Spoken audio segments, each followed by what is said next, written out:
So, Eileen, welcome to Thank Geneva, you. first It's time. lovely to be here. We are very happy that you are coming, that you accepted our invitation. So, you're an international medium and a spiritual teacher as well. I know you're traveling worldwide, everywhere, and you're doing your courses, you're talking about mediumship as well. You're very, very good platform. I had the chance to see her several times at the Arthur Filler College, and I was absolutely amazed when she stepped into the power. And you are as well managing the Kingswell Kingswell's house in Kingswell's Aberdeen, well. Can Scotland. you just Can you just talk about the Kingswell's house? Absolutely. What's the program over there? Yeah, Kingswell's house is a very beautiful spiritual centre. For anybody that has any understanding of the history of spiritualism, it was bequeathed by a gentleman called Clark Finlay, who was the nephew of Arthur Finlay, who is a very well respected spiritualist, and bequeathed the beautiful Arthur Finlay College. Clark's great passion was that we should have a teaching centre in Scotland where it would provide an oasis for people to come looking at and embracing all spiritual traditions. So it wasn't just necessary, it's not just necessarily focusing on mediumship, but healing, looking at the self, exploring, embracing other spiritual traditions so that it enriches our own perspective and broadens our vision. And since how many years do you 14 years. Since 14 years. 14 years. Can you just tell me a bit about how did you start with mediumship? How, the beginning path of mediumship, your development. In the beginning, it was really, I think, a continuation of what I experienced as a child. So when I was 17, my father passed as a spirit, and after that I really became curious as to wanting to really know deep within me that there was another reality. I felt in my heart there was, but I was looking outside myself for confirmation of this. And when I was 19, I went to a spiritualist church, and very quickly everything just started to unfold. I was one of those people that would sit in a development circle and say, I didn't really get anything. And then the minute I said I didn't get anything, all this information would flow. So I feel very blessed in so many ways, because I believe that mediumship is revealed. Yes. I don't personally feel it's developed. I feel that it's revealed when we remove all the obstacles that get in our way, that limit us, all the conditioning. If you look at children, for instance, children live very naturally and gracefully in their spiritual senses, and then conditioning, the world begins to take over, and they lose a sense of their innate self. And so for me, it's really a journey back to discovering who we really are. So mediumship is the grace of unfolding this divine power, natural power that is inherent within us all. Whether we choose to embrace it in our life or whether we choose to ignore it, that's the individual's choice. But so for me, mediumship is a door that should lead us to the threshold of our own awakening. You see, a lot of people now, I personally believe, are stuck in the message. Yes. And it isn't about the message, it's what is beyond and behind that.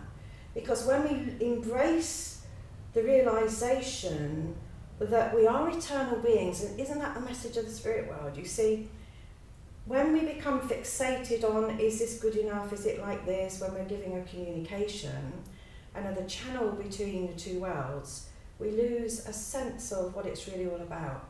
So for me, in a nutshell, it's about learning the art of getting ourselves out of the way so that power can flow through us. So it is just a revealing and removal of all the conditioning. And I think once we realise that, then something magical happens within us and the transformation takes place. That means mediumship and spiritual path for ourselves as well. It has to go together. Absolutely, totally. The spirit world has said in the trance states that we shouldn't departmentalise and separate our spiritual life from our material life. It should be like two threads of a twine that are woven together where we can't see any separation or division. And to live a spiritual life, there's a lot of pseudo-spirituality out there. I mean, spirituality is now, in the age we're in, big business.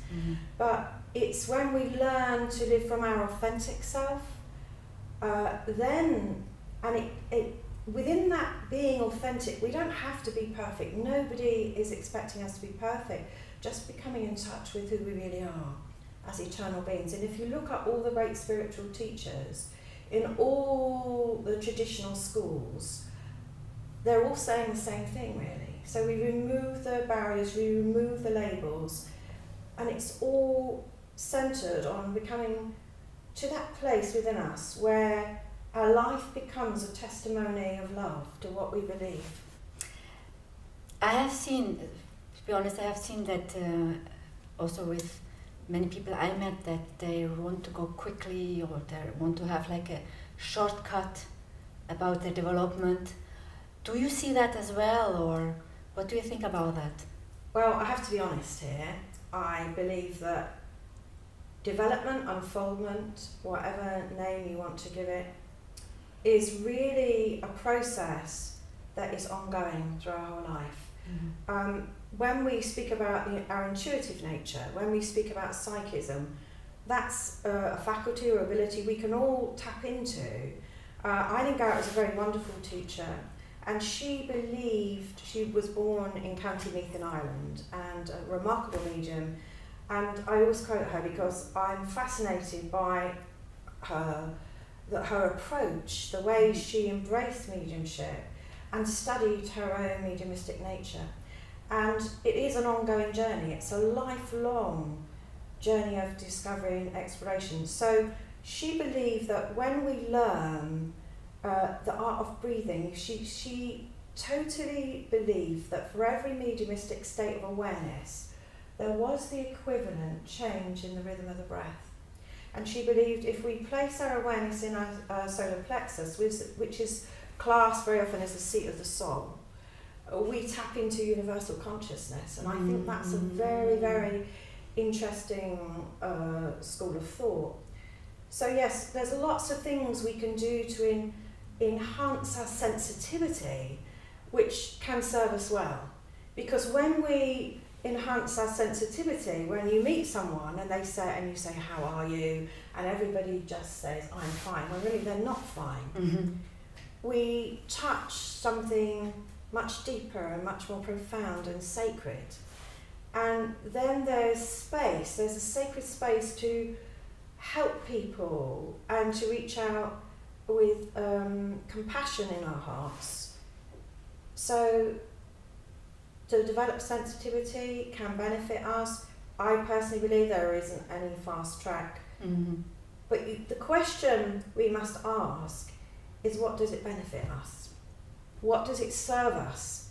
For me, there are no quick, fast crash courses. A lot of people have the misconception they can go to the Alpha Finley College and they can take a week to do a course in mediumship, and they can go in one end of the week and come out the other end a medium, ching on the production line. But it's about Krishnamurti. Maybe you've read Krishna, yes. Fantastic spiritual teacher. Krishnamurti believes so much that we have to, or we should teach people to really listen. And isn't that what mediumship's about? We're listening to the energy. You mentioned to me earlier in a conversation about psychometry. Our old mediums, our old pioneers, always were taught first to learn the art of psychometry, because we bring all of our awareness, all of our attention to become at one with the energy and the vibration of the article. That can open the door to the spirit, as some of our pioneers frequently worked in that manner. But it's training the mind, and it's learning the art of mental discipline, which is very important. So discipline's important, but prayer, you see, we don't speak about the power of prayer now. When we open up in real prayer, not the repetition of words that have no life essence to them, but prayer, we liberate the inner voice of the eternal. we liberate that which is divine in us, and it's a reaching out where we become one with this universal power of all life. So, Gordon Higginson, the most remarkable medium, one who I was very blessed and privileged to meet and have contact with, who influenced my spiritual unfoldment very greatly in those early days, he would have spoken a lot about the need to move into real prayer, what real prayer really is, because something quite transformative happens. Can we pray as well as through the meditation, or sitting in the power, or do you meditate? Let's say it like this: do you meditate every day, or how important is meditation for development as well? I mean, maybe for mediumship as well, but also for ourselves. How do we approach this? Yeah, meditation is for our own self. Mm-hmm. It's very different from sitting in the power. Sitting in the power to me is where we move into this awareness of what is sacred and universal within all life, touching the divine. You see, people say, all the different places I teach, what is the power? Mm-hmm. You hear so many mediums speaking about the power, and I believe it's very much like love. If I was to say to you, describe love, it's very difficult to actually imprison love in language, in any language. So it's rather an experience or something we feel within our own being. And the power is absolutely the same. When I was unfolding my mediumistic powers, before I was let loose in the public, should I say, or allowed to go to any other church, SMU church, I had to be assessed on a Sunday morning service with Gordon. Mm-hmm. So Gordon did the talk, and I did the first 3 messages, and then he took over from there. And then afterwards he said I'd moved into the power rather well, rather beautifully, and that was it. That was my assessment. I was in my 20s and I was thinking, okay, and the rest is. And it's really interesting because that was enough. But it took me years and years before I really got the fullness of what he really meant. Because the power is something that we are moved by, that touches us, that we become a part of. We can't really be separate from this power because it's very much like interwoven with love. And that's why I feel when we meditate, we're exploring who we are as spiritual beings. That's for our own self. To embrace ourselves, to accept ourselves, to learn the art of loving ourselves. You asked me the question, do I meditate? I do, but I practice metta, which is working on loving kindness. So metta is a term borrowed from the Buddhists, where you take your awareness to the heart center and you radiate love first of all to yourself, because if you can't love yourself and accept yourself, how can you possibly have the capacity to love another? Would you recommend this as well for, let's say, there are students watching this video? How would you recommend then they can do it on their own at home, for example? Well, meditation is really, it's a journey where we have to look at what works for us. So there are you can try different techniques, let's say, or absolutely. You've got concentration meditation where you focus on a powerful word, a mantra. You can focus on the flame of a candle. That's all developing your concentration, but for what aim? You see, it will help your mediumistic ability to be able to stay with the awareness of who is there in the spirit world. That's very important. That's one thing. But there are so many different types of meditative practice, and it's quite remarkable because meditation was brought very much over to the Western world by the Beatles. When he went to India and he learned transcendental meditation with Maharishi Mahesh. Because up until that point, you see, spiritualists would have sat in the power because that's all they knew what to do. They just learned, they just knew that they just had to sit and be at one with that power. So it was really the Beatles that, because they were such a global phenomenon, that everybody loved the Beatles everywhere, that they brought meditation over to our part of the world. And that time, the Anglican Church and the Catholic Church were very much against meditation, because their approach would have been contemplation, lectio divina, where the people were encouraged to allow themselves to ruminate on a sacred passage or scriptures. There is a transformation that takes place within us, because we're not even the thoughts we think. And when you have that place within your meditation where you realise that you're not these thoughts that come and go, that you're observing these thoughts, then it leads you to the question, well, who am I really?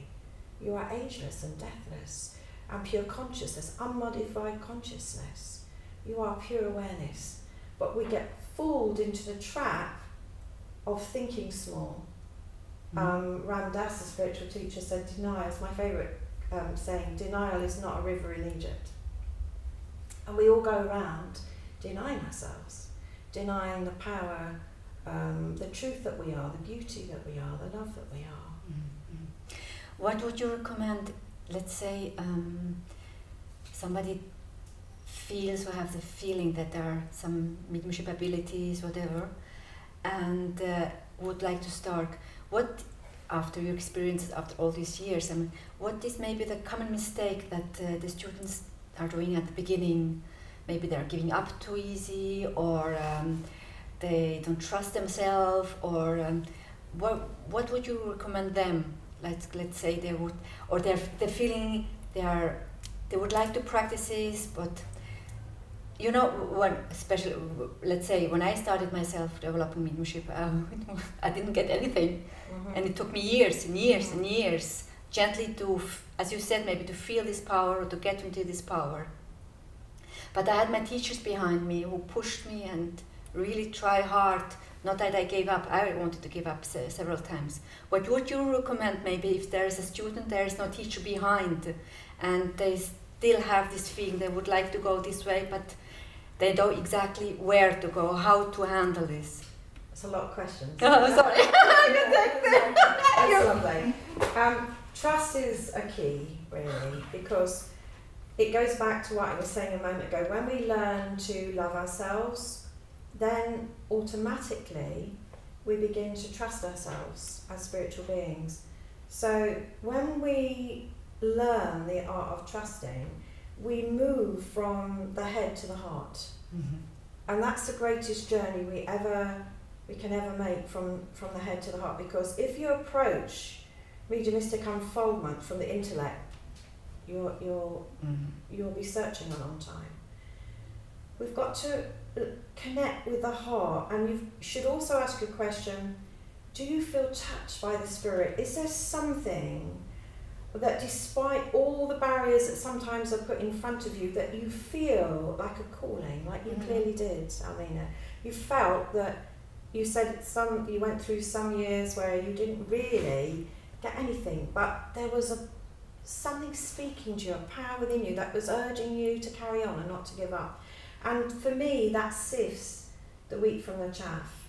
To me, that is telling me something very insightful, that despite obstacles, despite the lack of getting what you classed as communication, you felt moved and inspired to carry on. You see, that's a very, very revealing statement, because mediumship, you see, people look at mediumship now and they say, oh, I want a career change, I'll go and become a medium. For me, that doesn't resonate, because it's a life's calling, and it's a vocation.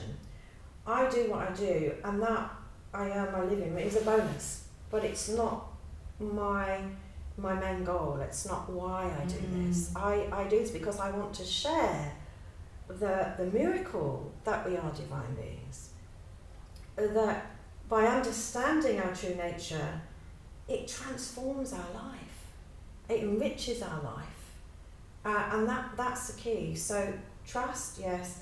You see, the energy that trust releases creates its own power. Yes. And I believe, like, when we meet someone, we build up a relationship, and a relationship to work well is always founded on trust. So now within mediumistic communication, we're being asked to trust an invisible power. That's interesting, isn't it? So people very caught up in the intellect, in their analytical mind, obviously have a problem with that. But then we have to take our awareness to what we feel, because feeling to me is the language of the spirit. You know, you may see something clairvoyantly, you may hear something, but really feeling gives a life and richness to everything, to all experience, doesn't it? So really taking where I would say to somebody, you know, even when they say, well, I'm not aware of anything, okay, so where's your awareness right now? Locate your awareness in what you actually feel, because a lot of people are so in their head and they expect the other world is going to manifest in front of them, say, you know, I'm Robert Gordon who lived at such and such, you know, and it's subtle. So we have to embrace the subtlety of a communication and allow to feel, to explore, to move with the other world. Let's go back to the trust or non-trust.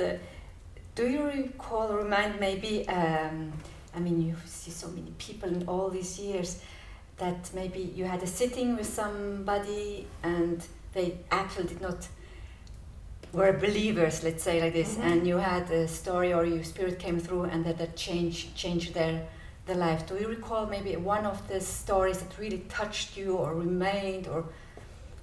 There's been a few. One lady came to me and she was clearly in a very, very difficult place in her own self.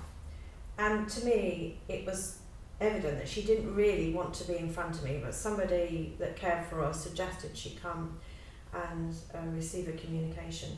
And she was a little bit detached really at the beginning, and then her father came forward and he gave all this information and she began to pay attention and listen.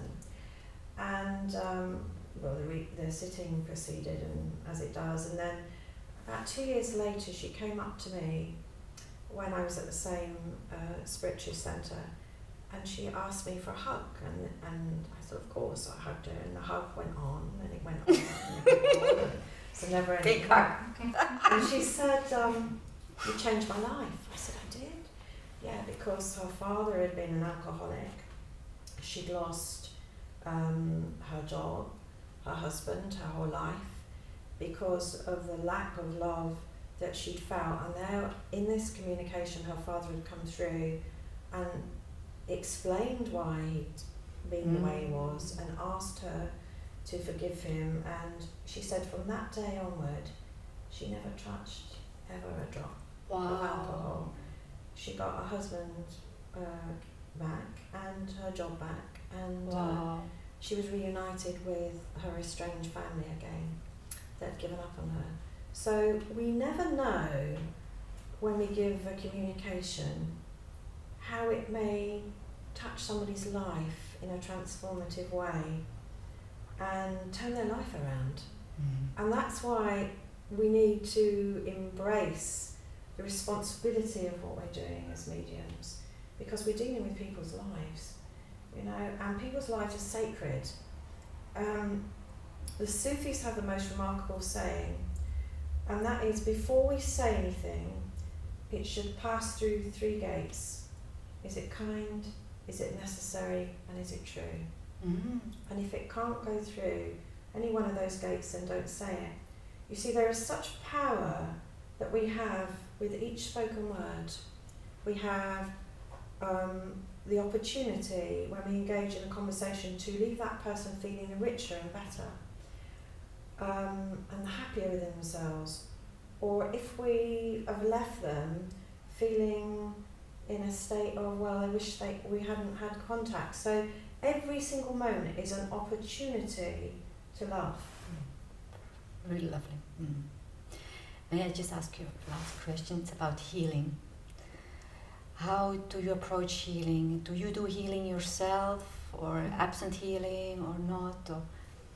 Yeah, I do absent healing.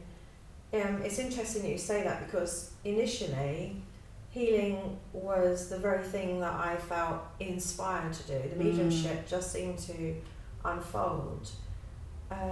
But mediumship is healing with words, isn't it?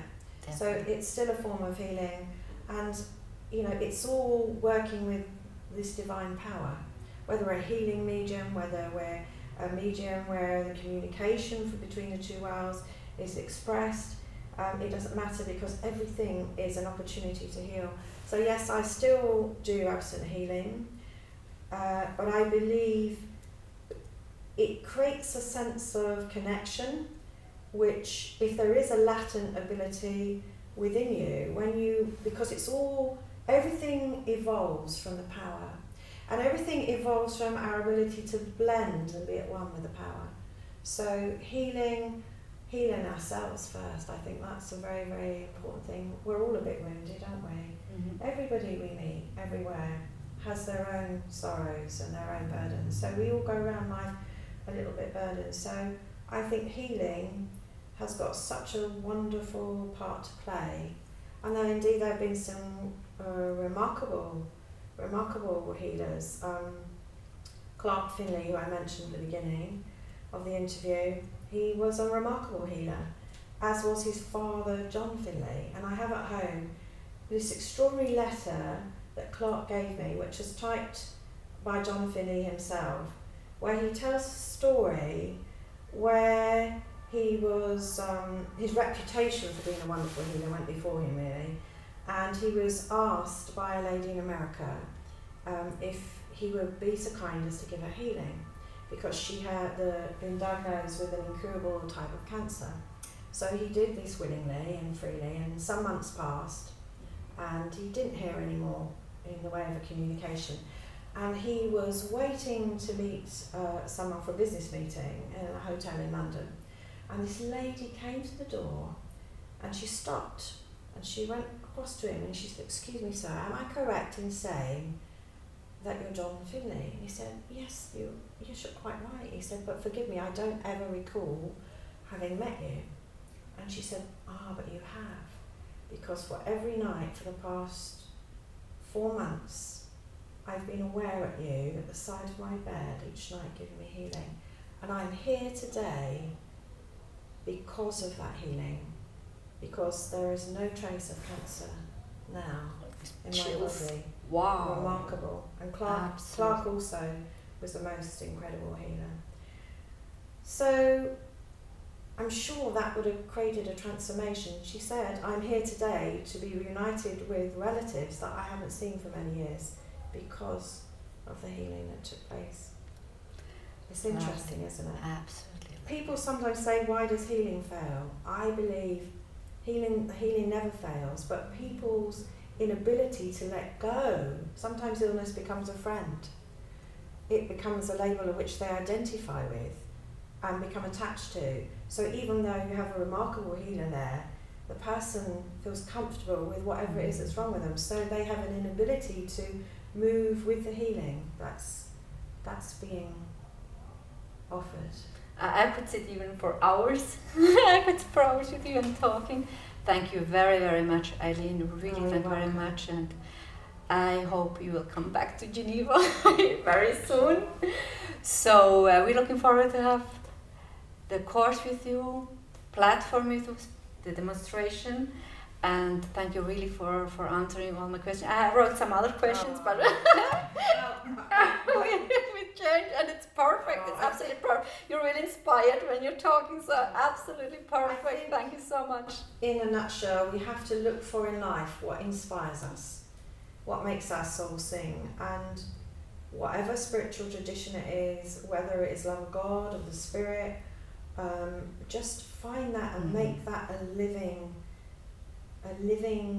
testimony to what you feel. It can be the teachings of a particular spiritual guru, it doesn't matter, but just find it and then live it. It's in the living of it. That's where the magic happens. Thanks very much. Really, thank you very much, and hope to see you next time very soon. Bye.